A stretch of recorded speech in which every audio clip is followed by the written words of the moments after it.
भगत सिंह एक ऐसा नाम जिसका नाम सुनते ही दिल में जोश और मन में कुछ अच्छा करने की जिज्ञासा जागती है, जिसका नाम सुनते ही अपने देश के प्रति प्रेम और बढ़ जाता है। हम आज बात करेंगे उस अनमोल रतन, उस भारत के योद्धा के बारे में जिसने भारत देश को आजादी दिलाने में अपनी जान निछावर कर दी। भगत सिंह का जन्म 27 सितंबर 1907 को लायलपुर जिले के बंगा गांव में हुआ था, जो अब पाकिस्तान में है। उस समय के उनके चाचा अजीत सिंह और स्वान सिंह भारत की आजादी में अपना सहयोग दे रहे थे। यह दोनों करतार सिंह सराभा द्वारा संचालित गदर पार्टी के सदस्य थे। भगत सिंह पर इन दोनों का गहरा प्रभाव पड़ा, इसलिए यह बचपन से ही अंग्रेजों से घृणा करने लगे थे। भगत सिंह करतार सिंह सराभा और लाला लाजपत राय से अत्यधिक प्रभावित थे। 13 अप्रैल 1919 को जलियांवाला बाग हत्याकांड ने भगत सिंह के बाल मन पर गहरा प्रभाव डाला। लाहौर के नेशनल कॉलेज की पढ़ाई छोड़कर भगत सिंह ने 1920 में भगत सिंह महात्मा गांधी द्वारा चलाए जा रहे अहिंसा आंदोलन में भाग लिया, जिसमें गांधी जी विदेशी सामानों का बहिष्कार कर रहे थे। 14 वर्ष की आयु में ही भगत सिंह ने सरकारी स्कूलों की पुस्तकें और कपड़े जला दिए। इसके बाद इनके पोस्टर गांव में छपने लगे। भगत सिंह पहले महात्मा गांधी द्वारा चला रहे आंदोलन और भारतीय नेशनल कॉन्फ्रेंस के सदस्य थे। 1921 में जब चोरा चोरी हत्याकांड के बाद गांधी जी ने किसानों का साथ नहीं दिया तो भगत सिंह पर इसका गहरा प्रभाव पड़ा। उसके बाद चंद्रशेखर आजाद के नेतृत्व में गठित हुई गदर दल के हिस्से में वह शामिल हुए।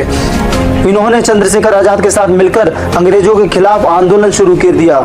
9 अगस्त 1925 को शाहजहांपुर से लखनऊ के लिए चली 8 नंबर डाउन पैसेंजर से काकोरी नामक छोटे से स्टेशन पे सरकारी खजाने को लूट लिया गया।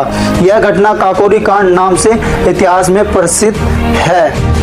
इस घटना को अंजाम भगत सिंह, राम प्रसाद बिस्मिल, चंद्रशेखर आजाद और प्रमुख क्रांतिकारियों के साथ मिलकर अंजाम दिया।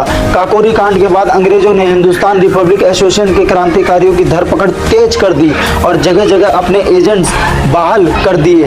भगत सिंह और सुखदेव लाहौर पहुंच गए और वहां उनके चाचा किशन सिंह ने खटाल खोल दिया और कहा कि यहीं दूध का कारोबार करो।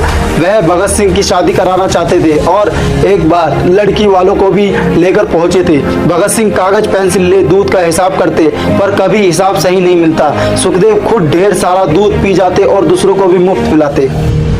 भगत सिंह को फिल्में देखना और रसगुल्ले खाना काफी पसंद था। वह राजगुरु रसपाल के साथ जब भी मौका मिलता फिल्में देखने चले जाते। चार्ली चैपलिन की फिल्में बहुत पसंद थी उन्हें। इस पर चंद्रशेखर आजाद बहुत गुस्सा होते थे। भगत सिंह ने राजगुरु के साथ मिलकर 17 दिसंबर 1928 को लाहौर में सहायक पुलिस अध्यक्ष रहे अंग्रेज अफसर जेपी सांडर्क को मारा था। इसमें चंद्रशेखर आजाद ने उनकी पूरी सहायता की थी। क्रांतिकारी साथी बटुकेश्वर दत्त के साथ मिलकर भगत सिंह ने अलीपुर रोड दिल्ली स्थित ब्रिटिश भारत की तत्कालीन सेंट्रल असेंबली के सभागार में 8 अप्रैल 1929 को अंग्रेज सरकार को जगाने के लिए बम और पर्चे फेंके थे। भगत सिंह क्रांतिकारी देशभक्त ही नहीं बल्कि एक अध्ययनशील विचारक, कलम के धनी, दार्शनिक, चिंतन, लेखक, पत्रकार और महान मनुष्य थे। उन्होंने 23 वर्ष की छोटी सी आयु में फ्रांस, आयरलैंड और रूस की क्रांति का विशेष अध्ययन किया था। हिंदी, उर्दू, अंग्रेजी, संस्कृत, पंजाबी, बंगला और आयरिश भाषा के मर्मज्ञ चिंतन और विचारक भगत सिंह भारत में समाजवाद के पहले व्याख्याता थे। भगत सिंह अच्छे वक्ता, पाठक और लेखक भी थे। इन्होंने अकाली और कृति 2 अखबारों का संपादन किया। जेल में भगत सिंह ने करीब 2 साल रहे। इस दौरान वह लेख लिखकर अपने क्रांतिकारी विचार व्यक्त करते रहे। जेल में रहते हुए उनका अध्ययन बराबर जारी रहा।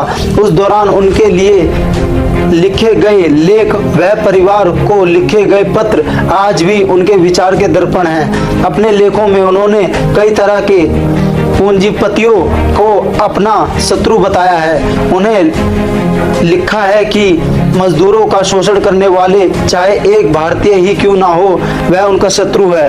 उन्होंने जेल में अंग्रेजी में एक लेख भी लिखा जिसका शीर्षक था नास्तिक क्यों हूं मैं। जेल में भगत सिंह व उनके साथियों ने 64 दिन तक भूख हड़ताल की। उनके एक साथी यतीन्द्रनाथ दास ने तो भूख हड़ताल में अपने प्राण ही त्याग दिए थे। 23 मार्च 1931 को भगत सिंह तथा उनके दो साथी सुखदेव व राजगुरु को फांसी दे दी गई। फांसी पर जाने से पहले बिस्मिल की जीवनी पढ़ रहे थे, जो सिंध वर्तमान पाकिस्तान का एक सूबा है, के एक प्रकाश भजनलाल बुक सेलर ने आर्ट प्रेस सिंधी से छापी थी।